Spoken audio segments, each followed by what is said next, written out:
Shalom, selamat pagi Bapak Ibu Saudara yang dikasihi oleh Tuhan Yesus Kristus.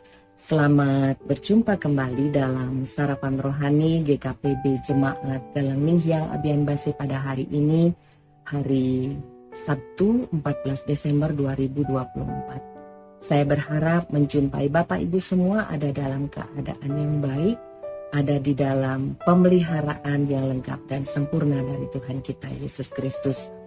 Sebelum kita akan memulai kembali, melanjutkan kembali apa yang menjadi tugas tanggung jawab kita hari ini yang Tuhan percayakan bagi kita, mari kita bersama-sama mendasarinya dengan membaca dan merenungkan firman Tuhan. Sebelumnya mari kita mohon pertolongan Tuhan, kita berdoa. Ya Allah Bapa di surga, segala puji, hormat, syukur, dan kemuliaan kami naikkan kepadamu, karena hanya Engkaulah yang layak untuk menerima semuanya itu. Sungguh kami bersyukur Bapa jika kami boleh menjumpai hari ini, kami boleh menikmati nafas yang baru yang Engkau anugerahkan bagi kami. Semua karena kasih anugerah dan kemurahan Tuhan bagi kami. Sungguh kami bersyukur Bapa. Kami hendak melanjutkan kembali apa yang menjadi tugas tanggung jawab kami sepanjang hari ini. Namun sebelumnya Bapa, kami hendak membaca dan merenungkan firman Tuhan yang akan mendasari setiap langkah kehidupan kami hari ini. Sebelumnya Tuhan, kami mohon pertolongan Roh Kudus-Mu untuk menguasai setiap hati dan pikiran kami, untuk kami dapat mengerti firman Tuhan, lalu kami dapat melakukannya di dalam kehidupan kami. Kami membuka hati kami kepadamu Bapa, berfirmanlah kepada kami siap untuk mendengarkannya. Di dalam nama Tuhan kami Yesus Kristus kami berdoa dan mengucap syukur kepada Bapa di surga. Haleluya. Amin. Bapak Ibu Saudara yang dikasihi Tuhan, firman Tuhan tersedia bagi kita pada hari ini diambil dari dua ayat Alkitab. Yang pertama yaitu dari 2 Samuel 12 ayat 9. Lalu yang kedua dari Roma 7 ayat 24 sampai 25. Saya akan membacakannya bagi kita semua. 2 Samuel 12 ayat 9. Mengapa engkau menghina Tuhan dengan melakukan apa yang jahat di matanya? Lalu bacaan yang kedua, Roma 7 ayat 24 sampai 25. Aku manusia celaka. Siapakah yang akan melepaskan aku dari tubuh maut ini? Syukur kepada Allah oleh Yesus Kristus Tuhan kita. Judul renungan kita pada hari ini adalah menegur untuk membangun, bukan merundung. Bapak Ibu yang dikasihi oleh Tuhan Yesus Kristus, kita sering menyaksikan atau kita sering mendengar kata bullying, atau dengan kata lain penindasan, pengusikan, tindakan mengintimidasi, kekerasan, dan perundungan. Dan hal ini sering terjadi di lingkup komunitas-komunitas kita.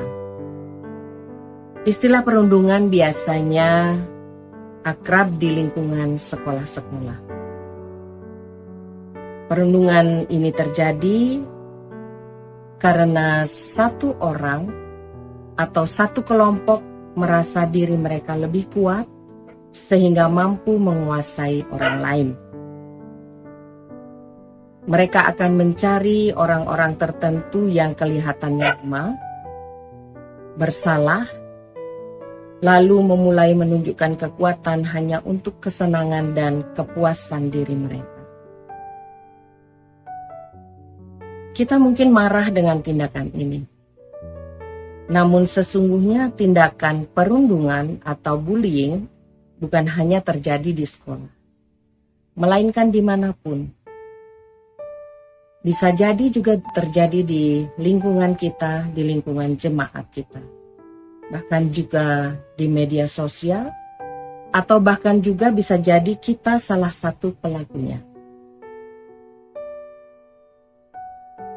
Bapak Ibu Saudara yang dikasihi Tuhan, kita belajar dari Nathan yang diutus oleh Tuhan untuk memperingatkan Daud atas kesalahan yang telah diperbuatnya setelah Daud memperistrikan Batsheba. Hal yang menarik dari cara Nathan memperingatkan Daud adalah bahwa Nathan tidak secara terbuka menyalahkan Daud. Nathan menyampaikan sesuatu perumpamaan, yaitu orang kaya yang mengambil anak domba milik orang miskin. Dan melalui perumpamaan itu, Nathan hendak menyampaikan kepada Daud, supaya Daud sendiri tidak merasa terpojok atas kesalahannya. Namun Nathan melakukannya dengan sikap untuk membangun dan menyadarkan Daud atas kesalahannya sendiri. Kondisi diri menyadari kesalahan ini pernah juga dialami Paulus sebelum ia dipanggil menjadi rasul. Sebelum bertemu dengan Tuhan di Damsyik, Paulus adalah pribadi yang sangat teguh memelihara adat istiadat. Dan kita tahu semua tentang cerita ini. Ia begitu bangga dengan agama Yahudi yang dianutnya, tetapi tanpa kesadaran rohani. Sehingga ketika Paulus berjumpa dengan Tuhan dan disadarkan dari cara hidupnya yang berdosa,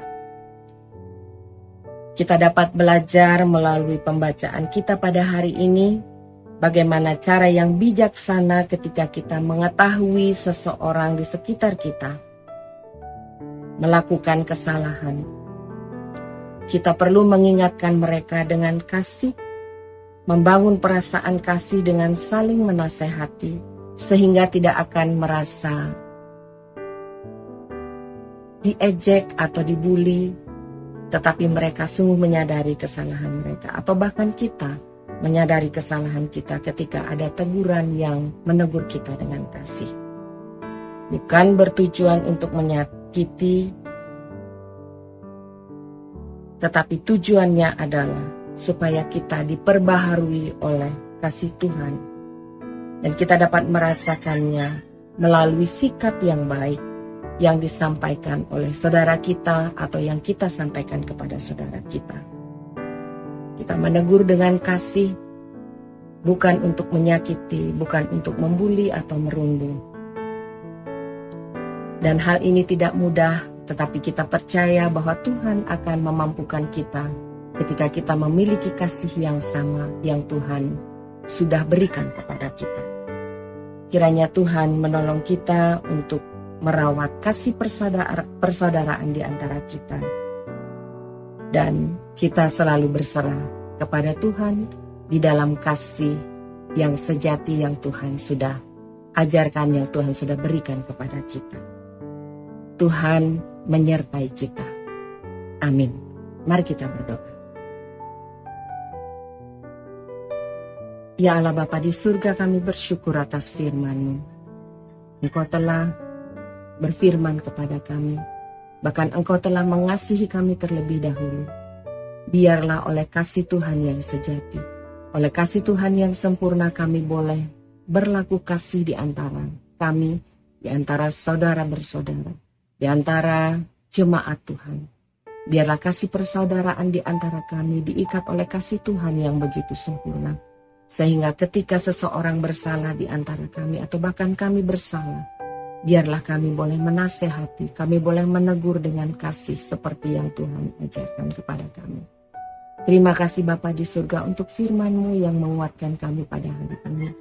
Biarlah setiap langkah kami hari ini Tuhan, kami boleh berpedoman kepada firman Tuhan, kepada kebenaran firman Tuhan yang menghidupkan kami.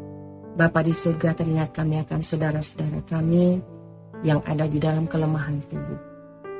Ada banyak pergumulan kami Tuhan, atas sakit penyakit, ekonomi, rumah tangga, bahkan pergumulan-pergumulan kami yang lain Tuhan.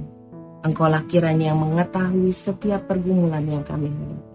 Dan kami percaya bahwa tangan Tuhan terulur kepada kami semua, kepada setiap anak-anak Tuhan yang berseru kepada Tuhan.